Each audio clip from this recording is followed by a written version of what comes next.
ये कहानी एक ऐसे जंगल की है जो श्रापित है और कोई भी इंसान जो एक बार उसमें फंस जाता है उसकी मौत तय है। ये जंगल इतना खतरनाक है कि लोग इसके अंदर से कभी वापस नहीं आ पाते। अगर किसी ने कोशिश भी की तो वह अपनी जान गंवा बैठेगा, क्योंकि वहाँ रहने वाली अदृश्य ताकतें उसे रहने नहीं देती। ये जंगल कितना रहस्यमय है और इसके पीछे क्या काला सच छिपा है, चलिए जानते हैं इस रोमांचक कहानी में। कहानी की शुरुआत होती है एक आदमी से जो जंगल के अंदर भागता हुआ नजर आता है। वो काफी डरा हुआ है, बार बार अपनी घड़ी देखता है क्योंकि उसे पता है कि अंधेरा होने वाला है। अंधेरा इस जंगल में मौत का पैगाम होता है। वो किसी पेड़ पर चढ़ने की कोशिश करता है ताकि सुरक्षित रह सके, लेकिन दुर्भाग्य से पेड़ की डाल टूट जाती है और वो नीचे गिर जाता है। घबराहट में वो रेंगते हुए अपने बैग की ओर बढ़ता है, तभी उसे जंगल से एक अजीबोगरीब आवाज सुनाई देती है। जैसे ही वो उस आवाज की दिशा में देखता है उसकी सांसें थम जाती हैं। कुछ भयानक उसे खींचकर वहां से गायब कर देती है। इसके बाद सीन बदलता है और हमें मीना नाम की एक लड़की को दिखाया जाता है जिसकी मां 15 साल पहले गुजर चुकी थी और अब वह बिल्कुल अकेली रहती है। मीना आयरलैंड में एक पेट शॉप में काम करती है। उसकी एक जुड़वा बहन थी जिसका नाम लूसी था, लेकिन अब दोनों के बीच कोई बात नहीं होती। एक दिन मीना का बॉस उसे एक तोता एक चिड़ियाघर में पहुंचाने के लिए कहता है जो वेलफेस्ट में था। मीना बिना किसी सवाल के तोते को लेकर कार से निकल पड़ती है। रास्ते में उसे अपनी बहन लूसी का एक वॉइस मेल आता है जिसमें वह मीना से बात करना चाहती है, लेकिन मीना उसकी कोई परवाह नहीं करती। रास्ते में मीना उसी जंगल के करीब पहुंचती है जिसमें पहले उस आदमी को देखा गया था। अचानक उसका रेडियो बंद हो जाता है और उसकी कार भी वहीं रुक जाती है। वह बाहर निकलकर देखती है कि पास ही एक बोर्ड लगा है जिस पर लिखा है पॉइंट ऑफ नो रिटर्न। उसे आसपास मदद के लिए भी कोई नहीं दिखता, इसलिए वह कार की ओर लौटने का फैसला करती है। लेकिन जब वह वापस आती है तो उसकी कार गायब हो चुकी होती है। अब मीना उस जंगल में खो चुकी थी। तभी उसे एक बूढ़ी औरत दिखती है जिसका नाम मैडलिन है। वह उसे कहती है कि अगर जिंदा रहना चाहती हो तो जल्दी से बनकर के अंदर आ जाओ। मीना उसके साथ जाती है और उसे एक बनकर जैसी जगह पर ले जाया जाता है जिसे कूप कहा जाता है।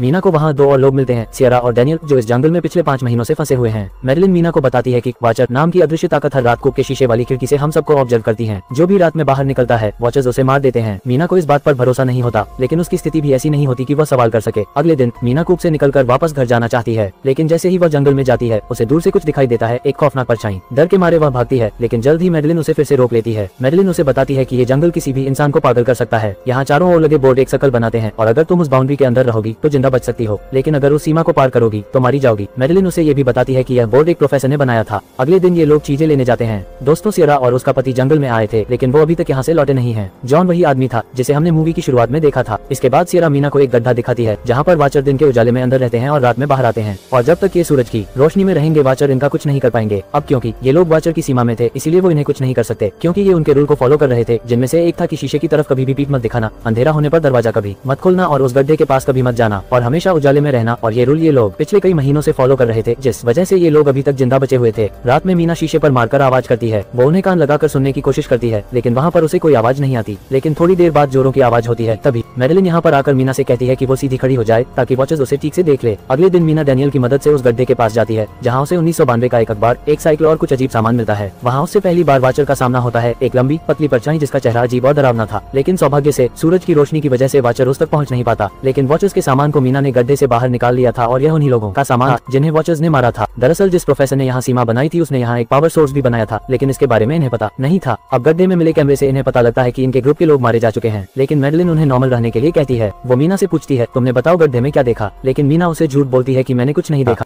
लेकिन तभी कोई दरवाजे जोर जोर से पीटने लगता है। बाहर सायरा का पति जॉन था जो कि अंदर आना चाहता था। वो बहुत बुरी तरह से घायल था, लेकिन मैडलिन सायरा को दरवाजा नहीं खोलने दे रही थी क्योंकि उसे लग रहा था कि ये वॉचर्स की चाल है और वो इंसानों को कभी अंधेरा होने के बाद जिंदा नहीं छोड़ते हैं। अब तो मैडलिन को ये भी पता लग जाता है कि मीना ने रूल तोड़ा दिया था। वो उस गड्ढे में गई थी और इसमें उस मदद डैनियल ने की थी। इस बात पर इनमें बहस हो जाती है, लेकिन सायरा जॉन को अंदर लाना चाहती थी, इसलिए वो मैडलिन के कहने पर जॉन से पूछती है कि बताओ मैं कौन सी बुक पढ़ रही थी, जिसका जवाब सिर्फ जॉन ही बता सकता था। लेकिन जॉन इसका जवाब नहीं दे पाता। इन्होंने जो कैमरा ऑन करके बाहर रखा था वे उससे बाहर की चीजें देख पा रहे थे और अब सियारा जॉन से उसी कैमरे में अपना चेहरा दिखाने के लिए कहती है। और तभी हम जॉन को ये कहता हुआ सुनते हैं कि मेरी मदद करो, और तभी वाचर उसे खींच लेते हैं। अब इसके बाद वॉचर्स कूप का शीशा तोड़ने की कोशिश करते हैं क्योंकि इन्होंने रूल तोड़ दिया था। तभी मैडलिन इनके सामने खड़ी होकर इन्हें बचाने की कोशिश करती है और अगले ही पल सब कुछ शांत हो जाता है। अब अगले दिन मैडलिन उस साइकिल को वापस गड्ढे में फेंक देती है जिसे वाचर खींच लेते हैं और अब मैडलिन चाहती है कि ये लोग अब और कोई रूल न तोड़े। अब जैसे जैसे सर्दी आने लगती है ये लोग एक दूसरे के खिलाफ होते जाते हैं। सियारा अपने पति के मौत के सदमे में थी। वो बस उसी गड्ढे में जाना चाहती थी जहाँ पर वॉचर्स जॉन को ले गए थे, लेकिन मीना उसे ऐसा करने से रोकती है और उसे कहती है कि यह जंगल तुम्हारे दिमाग से खेल रहा है। और तभी इन्हें डैनियल की आवाज सुनाई देती है। जब ये जाकर देखती है तो पाती है कि डैनियल ने मैडलिन को बांध रखा है और वो यहाँ से भाग जाता है। दरअसल जंगल उसके दिमाग पर असर डालने लगा था। डैनियल को रोकने के लिए सायरा उसके पीछे जाती है और मीना मैडलिन को खोलती है। अब जैसे ही सूरज डूबने वाला था मीना और मैडलिन को अंदर जाने के लिए दौड़ते हैं, लेकिन डैनियल सायरा को अंदर लेकर दरवाजा बंद कर देता है। जिसके बाद मैडलिन मीना को एक सेफ जगह पर ले जाती है जहाँ पर इनकी स्मेल वाचर को नहीं मिलेगी। और तभी हम यहाँ पर एक वाचर को आते हुए देखते हैं जो कि इंसान जैसा था, लेकिन बहुत ही खौफनाक और बहुत लंबा था। लेकिन देखते ही देखते वहाँ पर काफी सारे वॉचर्स आ जाते हैं। दरअसल वॉचेस कूप में रहने वाले इंसानों को देखते हैं और उनकी नकल करने की कोशिश करते हैं। जब वॉचेस कूप की तरफ जाते हैं तो डैनियल कहता है कि मैडेलिन वहाँ पर नहीं है, इसलिए वॉचेस वहाँ से चले जाते हैं। जिसके बाद मैडेलिन और मीना वापस कूप के अंदर आने की कोशिश करती हैं। मीना किसी तरह से डैनियल को दरवाजा खोलने के लिए मना लेती है और इसके बाद ये दोनों अंदर जाते हैं, जहाँ जाकर मैडेलिन इन्हें बताती है कि वॉचेस आकार बदलने वाली फेरीज है जो कि हमसे इंसानों की बेहतरीन नकल करके वो हमारे जैसे दिखने की कोशिश कर रहे हैं, लेकिन अभी तक सफल नहीं हो पाए हैं। मीना को ये भी पता चलता है कि मैडेलिन ने खुद एक बार वॉचर को देखा था और वह आज तक किसी से इस बारे में बात नहीं कर पाए। लेकिन अब ये सभी लोग एक गुप्त बंकर की तलाश में निकलते हैं जिसे एक प्रोफेसर ने बनाया था, जिसने की एक कूप और वहाँ लगे साइन बोर्ड को गाड़ा था। यहाँ पर इन्हें प्रोफेसर की वीडियो मिलती है। प्रोफेसर उसमें बताता है कि वो जानवरों पर रिसर्च करने के लिए इस जंगल में आया था, लेकिन बाद में उसने यहाँ आकर एक वॉचर को पकड़ा जिसके साथ उसका बंध काफी गहरा हो गया था। प्रोफेसर उसमें उन्हें ये भी बताता है कि इस जंगल से कैसे निकला जा सकता है। वो कहता है कि ये लोग वही जाए जहाँ उसने अपनी बोट जंगल में नदी के पास छोड़ी थी और वहाँ जाने का रास्ता इन्हें पक्षी ही बता पाएंगे। वीडियो में हम देखते हैं जहाँ एक वॉचर इसने पहले पकड़ा था वापस कूप में जाकर खुद को और वॉचर को मार लेता है। इसके बाद वीडियो खत्म हो जाता है। अगले दिन ये लोग मास्क के निशान को देखते हुए वॉचर्स की सीमा तक पहुँचते हैं। यहाँ पर मीना का तोता इन्हें जंगल में नदी के किनारे तक ले जाता है। रास्ते में मैडेलिन एक पत्थर का निशान देखता है जो बताता है कि परियों को कभी इंसानों के बीच रहने वाली प्रजाति के रूप में कैद कर दिया गया था। पहले ये परियां इंसानों के साथ घुल मिलकर रहती थी, लेकिन जब उनकी चेंजलिंग शक्तियों ने लोगों को डराना शुरू किया तो इंसानों और परियों के बीच जंग छिड़ गई। परियां जंगल के नीचे कैद कर दी गई और समय के साथ उन्होंने अपने पंख खो दिए, जिससे वे अब जंगल को छोड़ नहीं सकती। मैडेलिन इन्हें जल्दी चलने के लिए कहती है क्योंकि शाम होने वाली थी और बारिश भी शुरू हो चुकी थी। अब जंगल में वॉचर्स की आवाज गूंजने लगती है। वॉचर्स बाहर आ चुके थे और ये लोग तेजी से नदी की ओर बढ़ रहे थे। नदी तक पहुंचने के बाद ये लोग बोट पर चढ़ने की कोशिश करते हैं, लेकिन तभी एक वॉचर जो उनका रूप लेकर डैनियल को चकमा देता है और उसे मार डालता है, जबकि मैडेलिन, मीना और सियारा भागने में कामयाब हो जाते हैं। भागते हुए ये लोग कई वॉचर्स को देखते हैं जो जंगल में मरे हुए लोगों का रूप धारण किए खड़े थे, जिनमें से एक डैनियल भी था। मीना प्रोफेसर के नोट्स पढ़ने लगती है और उसे पता चलता है कि कभी इंसान और परियां साथ रहते थे। कुछ इंसानों और परियों ने आपस में रिश्ते बनाए जिससे हाइब्रिड संतानों का जन्म हुआ। ये हाइब्रिड बच्चे दिन के उजाले में भी जा सकते थे और रूप बदलने में माहिर थे, लेकिन जब इंसानों ने परियों को कैद कर लिया तब इन बच्चों का क्या हुआ इसका कोई अता पता नहीं। मीना सियारा से मिलने जाती है और उसे एक फोटो दिखाती है और तभी कहानी में बड़ा ट्विस्ट आता है। असल में मैडेलिन प्रोफेसर की पत्नी थी जो कैंसर से मर चुकी थी। इसका मतलब ये था कि जो मैडेलिन उनके साथ जंगल में थी वो वही वॉचर थी जिसे प्रोफेसर ने पकड़ा था। प्रोफेसर अपनी पत्नी को वापस लाने का एक तरीका खोज रहा था और चाहता था कि वो वॉचर उसकी पत्नी का रूप ले सके। असली सियारा जब घर पहुंचती है तो हमें पता चलता है कि जो सियारा मीना के साथ थी वो असल में मैडेलिन थी जिसने सियारा का रूप ले लिया था। मैडेलिन सियारा को फेंक देती है और मीना पर हमला करती है। वो तेजी से अपना रूप बदलती जाती है और बताती है कि वॉचर्स ने उसे इसलिए निकाल दिया था क्योंकि वो दिन के उजाले में चल सकती थी। वो इंसानों और परियों की बेटी थी, आधी इंसान आधी फेरी। अब वो मीना को मारकर उसकी जगह लेना चाहती थी। मैडेलिन मीना से कहती है कि इंसानों के अंदर सिर्फ नफरत और गुस्सा ही नहीं बल्कि प्यार भी होता है और वो जानती है कि इंसान होना कैसा होता है। दरअसल मीना अपनी पहचान से लड़ रही थी क्योंकि उसे लगता था कि उसकी जिद के कारण उसकी माँ की मौत हुई थी। मैडेलिन कहती है कि मीना की तरह और भी हाइब्रिड है और अगर वो उन्हें ढूंढ ले तो वो अकेली नहीं रहेगी। आखिरी सीन में मैडेलिन अपने पंख फैलाती है और उड़ जाती है। अंत में हम देखते हैं कि मीना अपनी जुड़वा बहन लूसी से मिलने उसके घर जाती है और इसी दौरान हमें दिखता है कि मैडेलिन अब एक छोटी बच्ची का रूप लेकर मीना पर नजर रखे हुए है। यानी असली दुनिया में भी मैडेलिन जैसे और लोग छिपे हुए हैं। कहानी में कई ट्विस्ट और टर्न्स थे जो इसे और दिलचस्प बनाते हैं। वैसे आपको ये कहानी कैसी लगी कमेंट में जरूर बताना और इस वीडियो को एक लाइक करके हमारे इस चैनल को भी सब्सक्राइब कर लेना।